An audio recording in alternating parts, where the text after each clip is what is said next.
Part 3. You will hear two business studies students called Tom and Alice discussing a case study assignment on a failed product launch. First, you have some time to look at questions 21 to 26. Now listen carefully and answer questions 21 to 26. Hi Alice, thanks for meeting me in the library. We really need to pin down the details for this case study assignment. The deadline is creeping up on us. I know, Tom. I've been looking through the list of failed products the tutor gave us. Have you had a chance to check it? Yes, I initially thought about doing the study on that electric car that flopped in the 1990s. There's certainly no shortage of data available on it, and I don't mind that it happened too long ago. But my main concern is that half the class will choose it. It's a bit cliché. Agreed. I was actually reading about a soft drink brand called Vital-Fizz that launched 2 years ago and went bust within 6 months. It's quite an interesting case because the company had a huge budget, but they still got it wrong. Oh, I remember that. It was the green bottle, right? It tasted terrible.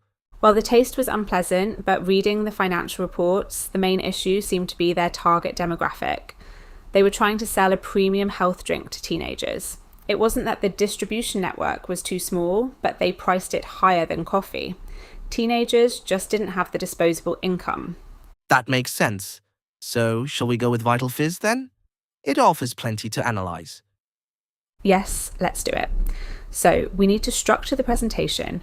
We have to identify the main causes of failure. We've got pricing. What else? I'd say the branding was confusing. I mean, the logo looked like a medical product. It didn't look like a refreshing drink. True, but what about the distribution? I heard supermarkets refused to stock it initially.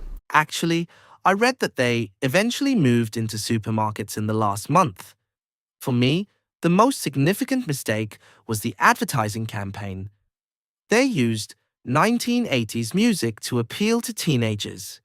It was completely out of touch and ruined their image. You're right, that's definitely more significant. So, pricing, branding, and advertising. Great. Now, regarding the research part, Dr. Peterson said we need to include some primary data. We can't just rely on the company reports. I was thinking we could do an online survey.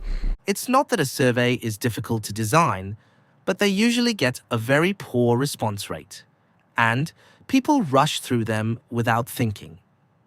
True, and while the ethics committee wouldn't mind an anonymous survey, we do need better quality data. What if we do a focus group with samples? That sounds fun, but also expensive and time-consuming to organize. And we don't have the time to conduct individual interviews with gym members either. What if we did a comparative taste test in the cafeteria?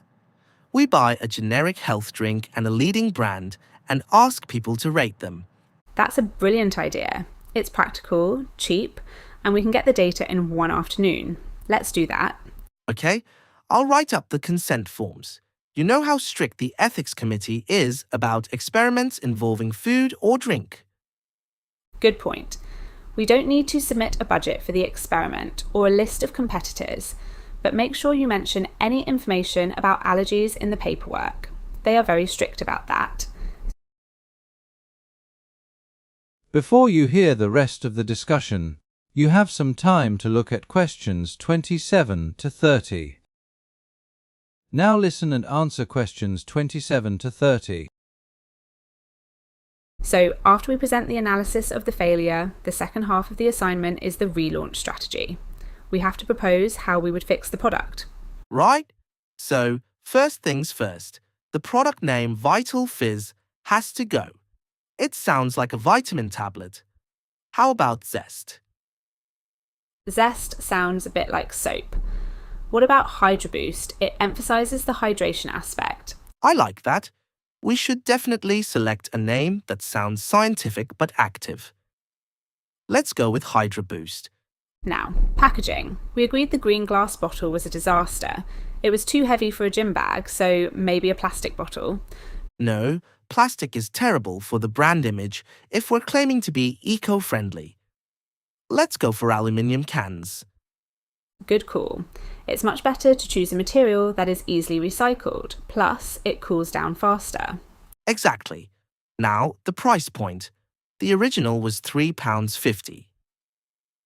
That's insane. I'd suggest £1.50. That might be too low to cover the cost of the natural ingredients. We can't sell it at the original high price either. Maybe £1.99. I agree. It's smart to set the new price just below a psychological barrier, like £2. It gives us a better margin. Perfect.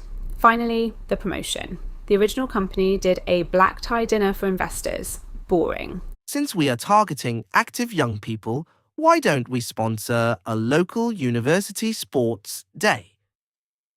That's good, but it's a bit too local. What about a social media challenge? You know, get people to post videos of themselves doing a trick shot with the can. A viral challenge? That's risky, but if it works, it's free advertising. Let's propose that instead of the sports day.